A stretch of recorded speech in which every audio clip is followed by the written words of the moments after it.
1959 के अगस्त की एक सुबह इलाहाबाद के आनंद भवन में खाने की मेज पर प्रधानमंत्री नेहरू, उनकी बेटी इंदिरा और दामाद फिरोज गांधी बैठे थे। हमेशा की तरह बात सियासत पर छिड़ी और इस बार बहस में बदल गई। मुद्दा था केरल की पहली चुनी हुई कम्युनिस्ट सरकार को बर्खास्त करना। उस वक्त इंदिरा गांधी कांग्रेस की अध्यक्ष थी और उनके दबाव में ही केरल की सरकार को बर्खास्त कर दिया गया था। डाइनिंग टेबल की उस बहस के दौरान फिरोज ने इंदिरा की तरफ इशारा करते हुए कहा था, ये तो फांसीवाद है। इस किस्से का जिक्र करते हुए स्वीडिश पत्रकार और लेखक बर्टिल फाल्क अपने एक आर्टिकल में लिखते हैं कि फिरोज गांधी पहले व्यक्ति थे जिन्होंने अपनी पत्नी की तानाशाही प्रवृत्ति को पहचान लिया था। इस घटना के 7 साल बाद 1966 में जब शास्त्री के निधन के बाद नया प्रधानमंत्री चुनने की बारी आई तो कांग्रेस सिंडिकेट भी इंदिरा की इस प्रवृत्ति को भांप नहीं पाया। सिंडिकेट यानी वो पुरानी कांग्रेस जो संगठन और सरकार पर हावी रहते थे। भारत का पीएम सीरीज की तीसरी वीडियो में इंदिरा गांधी के प्रधानमंत्री बनने की कहानी और उनसे जुड़े कुछ किस्से। अगर आप हमारे चैनल पर नए हैं तो वीडियो को लाइक कीजिए, शेयर कीजिए और चैनल को सब्सक्राइब जरूर कीजिए। तो चलिए शुरू करते हैं। 11 जनवरी 1966 की देर रात उस वक्त के प्रधानमंत्री लाल बहादुर शास्त्री का ताशकंद में निधन हो गया। एक तरफ उनका शव भारत लाने की तैयारी चल रही थी तो दूसरी तरफ भारत में कांग्रेस के अंदर प्रधानमंत्री की कुर्सी की रेस एक बार फिर शुरू हो चुकी थी। मोरारजी देसाई एक बार प्रधानमंत्री बनने से चूक गए थे, लेकिन इस बार वो मौका नहीं गंवाना चाहते थे। इसमें के कामराज, नीलम संजीव रेड्डी, एस के पाटिल जैसे लोग शामिल थे। वरिष्ठ पत्रकार और लेखक सागरिका घोष अपनी किताब Indira India's most powerful prime minister में लिखती हैं कि शास्त्री के निधन के बाद एक बार फिर सिंडिकेट एक्टिव हो गया था। सिंडिकेट कांग्रेस अध्यक्ष कामराज को प्रधानमंत्री की कुर्सी के लिए मनाने में जुट गया। कामराज ये बात जानते थे कि उस समय देश एक गैर हिंदी भाषी साउथ इंडियन को पीएम स्वीकार नहीं करेगा। इस कारण उन्होंने सिंडिकेट से कहा कि मुझे रहने ही दो, न ठीक से हिंदी जानता हूं न अंग्रेजी, फिर कैसे पीएम बन सकता हूं। सिंडिकेट कामराज की बात से सहमत हो गया, लेकिन वो मोरारजी देसाई को पीएम की कुर्सी से दूर रखना चाहता था। उनका मानना था कि मोरारजी पीएम बन गए तो किसी की नहीं सुनेंगे। ये वो समय था जब इंदिरा गांधी सूचना प्रसारण मंत्री थी और संसद में किसी भी प्रश्न का उत्तर देने में उनके हाथ पैर फूल जाते थे। लोग उन्हें गूंगी गुड़िया कहने लगे थे। ये गूंगी गुड़िया सिंडिकेट के लिए परफेक्ट चॉइस थी। नेहरू की बेटी होने के कारण उन्हें कोई खारिज नहीं कर सकता था। सिंडिकेट उनके मार्फत सरकार में मनमानी कर सकता था।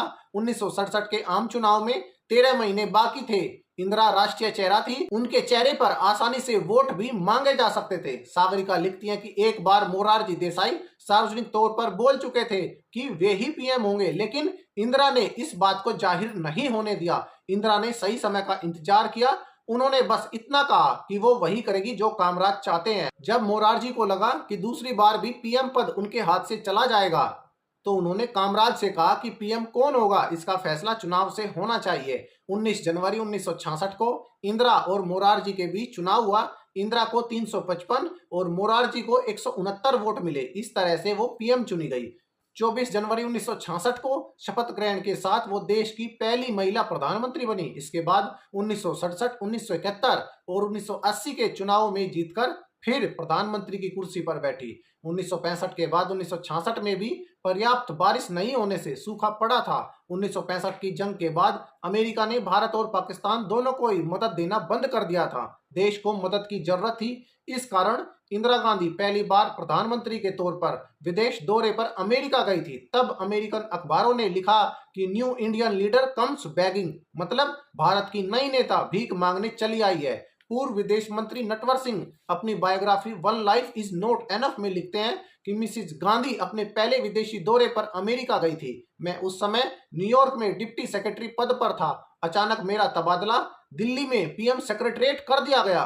इसे आज का पीएमओ कह सकते हैं। सब मेरे तबादले से चौंके हुए थे। वे बताते हैं कि इंदिरा पश्चिम में बड़ी हुई थी, उन्हें कपड़े सलीके से पहनना आता था।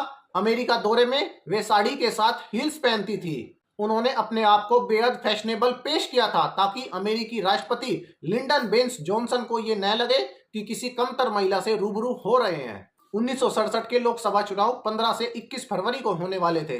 इंदिरा गांधी जोरदार चुनाव प्रचार कर रही थी। 8 फरवरी को इंदिरा भुवनेश्वर में एक रैली को संबोधित कर रही थी। इंदिरा गांधी की बुआ कृष्णा हठी सिंह अपनी किताब इंदू से प्रधानमंत्री में लिखती हैं कि ओडिशा में स्वतंत्र दल वालों का दखल ज्यादा था उन्हें पूरा भरोसा था कि वे बहुमत से जीतेंगे। इंदिरा के भाषण से वे नाराज थे।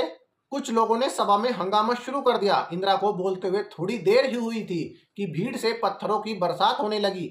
एक पत्थर इंदिरा की नाक पर लगा और खून बहने लगा। कृष्णा लिखती हैं कि वहां मौजूद सुरक्षा ऑफिसर और स्थानीय कांग्रेस के नेता इंदिरा को मंच के पीछे सुरक्षित स्थान पर ले जाना चाहते थे।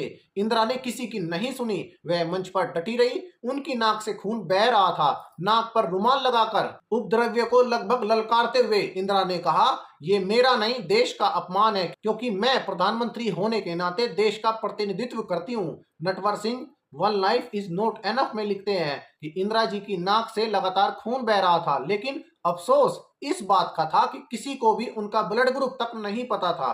कृष्णा हटी सिंह लिखती हैं कि इसके बाद इंदिरा कलकत्ता में भी टूटी नाक लेकर ही एक सभा को संबोधित करने गई थी। दिल्ली जाकर उसने जांच करवाई तो पता चला कि उनकी नाक टूटी हुई है। जब वह ऑपरेशन के बाद घर लौट आई तो मैंने बंबई से फोन करके हालचाल पूछा। इंदिरा ने मजाकिया अंदाज में बताया कि बुआ, मैंने होश में आते ही डॉक्टर से पूछा कि आपने प्लास्टिक सर्जरी करके मेरी नाक को सुंदर तो बना दिया ना। आपको तो पता है ना मेरी नाक कितनी लंबी है। बुआ, मेरी नाक को खूबसूरत बनाने का एक मौका हाथ लगा था, लेकिन कमबख्त डॉक्टरों ने कुछ नहीं किया और मैं वैसे ही रह गई। पाकिस्तान ने 3 दिसंबर 1971 को ऑपरेशन चंगेज खां के तहत कश्मीर पर हमला कर दिया। पश्चिमी हिस्से से पाक वायुसेना ने बम गिराने शुरू कर दिए। ये वो दौर था जब पूर्वी पाकिस्तान, जिसे हम आज बांग्लादेश कहते हैं, वहां पाक सेना के अत्याचारों के चलते रोज 1 लाख शरणार्थी भारत आ रहे थे। अमेरिका ने भी इस पर दखल देने से साफ मना कर दिया। जब पाकिस्तान ने हमला किया, इंदिरा कलकत्ता में एक सभा में भाषण दे रही थी। सागरिका घोष अपनी किताब में लिखते हैं कि इंदिरा ने हमले की खबर सुनकर कहा, थैंक्स गॉड उन्होंने हम पर हमला कर दिया। हमारे पास अब युद्ध करने का सही कारण है। इंदिरा ने सेना को आदेश दिया और पाकिस्तान पर चढ़ाई कर दी।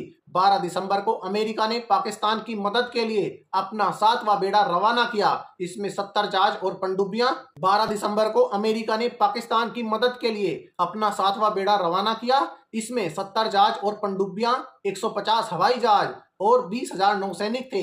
यह अमेरिका का सबसे बड़ा बेड़ा था। इस दिन इंदिरा गांधी दिल्ली के रामलीला मैदान में एक सभा को संबोधित कर रही थी। उन्होंने कहा कि हम किसी से डरेंगे नहीं, किसी के आगे झुकेंगे नहीं। इंदिरा ने कहा कि हम अपनी स्वतंत्रता के लिए लड़ेंगे। जरूरत पड़ी तो हम दुश्मन का मुकाबला मुक्कों से भी करेंगे। हालांकि टकराव की नौबत आई ही नहीं, क्योंकि 14 दिन में ही लड़ाई खत्म हो गई। जब 7वां बेड़ा बंगाल की खाड़ी में पहुंचा तो उससे पहले ही पाकिस्तान ने आत्मसमर्पण कर दिया। दुनिया में पहली बार 93,000 सैनिकों ने हथियार डाले थे। इस तरह बांग्लादेश का जन्म हुआ था। जयप्रकाश नारायण के नेतृत्व में देश भर में इंदिरा गांधी के खिलाफ प्रदर्शन किए जा रहे थे।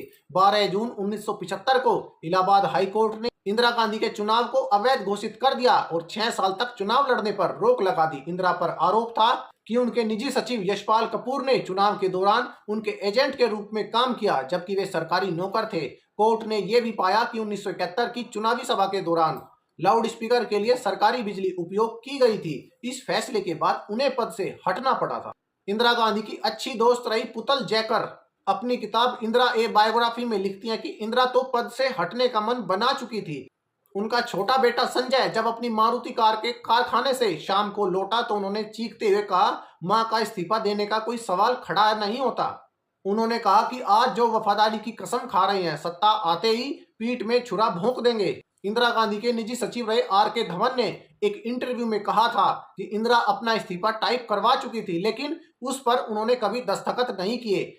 इंदिरा के राजनीतिक सलाहकार रहे सिद्धार्थ शंकर रे ने एक इंटरव्यू में बताया कि इंदिरा पद से हटने का मन बना चुकी थी।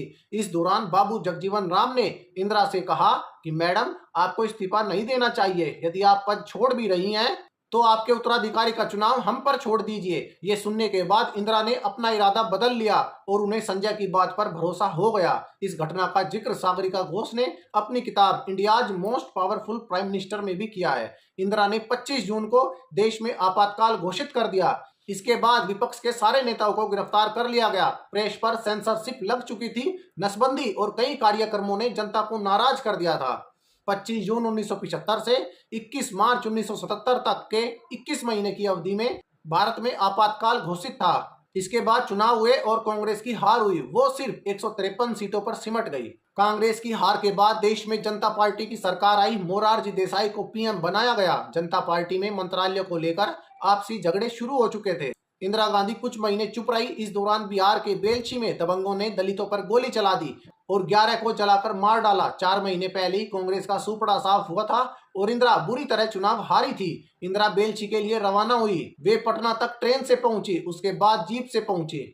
जब जीप फंस गई तो ट्रैक्टर में बैठी, लेकिन वो भी फंस गया। फिर इंदिरा ने साड़ी टकने तक ऊपर की और कीचड़ में चलने लगी। बिहार के वरिष्ठ पत्रकार रहे स्वर्गीय जनार्दन ठाकुर अपनी किताब Indira Gandhi and her power game में लिखते हैं कि इंदिरा ने कीचड़ में कदम बढ़ाए। इस दौरान किसी ने सुझाव दिया था कि हाथी से भी जाया जा सकता है। इंदिरा ने कहा कि हाथी का इंतजाम कीजिए। इसके बाद इंदिरा बेलछी पहुंची। लंदन के गार्जियन ने लिखा कि इंदिरा के वोटरों ने उन्हें 10 मिनट में माफ कर दिया। लौटते वक्त इंदिरा ने अपने धुर विरोधी रहे जयप्रकाश नारायण से मुलाकात की। इस मुलाकात के बाद जेपी जब तक जीवित रहे उन्होंने कभी इंदिरा के खिलाफ बयान नहीं दिया। 3 साल बाद 1980 में मध्यावधि चुनाव हुए। एक बार फिर इंदिरा गांधी और कांग्रेस ने वापसी की। कांग्रेस को 353 सीटें मिली थी। 1980 के दशक में शुरुआत से ही पंजाब में खालिस्तान की मांग जोर पकड़ चुकी थी। ये आंदोलन जर्नैल सिंह भिंडरानवाला की लीडरशिप में चल रहा था। भिंडरानवाला ने अमृतसर स्थित हरमिंदर साहिब परिसर को अपना मुख्यालय बना रखा था। उसको पकड़ने के लिए इंदिरा गांधी के आदेश पर सेना ने हरमिंदर साहिब में प्रवेश किया था। खून खराबा बहुत हुआ। सिख इससे काफी नाराज थे। 30 अक्टूबर 1984 का दिन था। इंदिरा गांधी ओडिशा के भुवनेश्वर में रैली कर रही थी। तभी इंदिरा अपनी पहले से तय स्पीच से इतर कहने लगी, मैं आज यहाँ हूँ, कल शायद यहाँ न रहूं। मुझे चिंता नहीं है मैं रहूं या न रहूं। मेरा लंबा जीवन रहा है और मुझे इस बात का गर्व है कि मैंने अपना पूरा जीवन अपने लोगों की सेवा में बिताया। मैं अपनी आखिरी सांस तक ऐसा करती रहूंगी और जब मैं मरूंगी तो मेरे खून का एक एक कतरा भारत को मजबूत करने में लगेगा। इसके 24 घंटे बाद 31 अक्टूबर 1984 के दिन शाम को खबर आती है कि देश की प्रधानमंत्री इंदिरा गांधी नहीं रही। इंदिरा के ही 2 सिख गार्डों ने उनकी गोली मारकर हत्या कर दी। देश के लोग अवाक रह गए। कहा जाता है कि इंदिरा गांधी को अपनी मौत का अनुमान हो गया था। अब आप सभी इस बारे में क्या विचार रखते हैं तो कमेंट सेक्शन आप सभी के लिए खुला है। अपने विचार रखिए और जाते जाते वीडियो को लाइक कीजिए और चैनल को सब्सक्राइब जरूर कीजिए।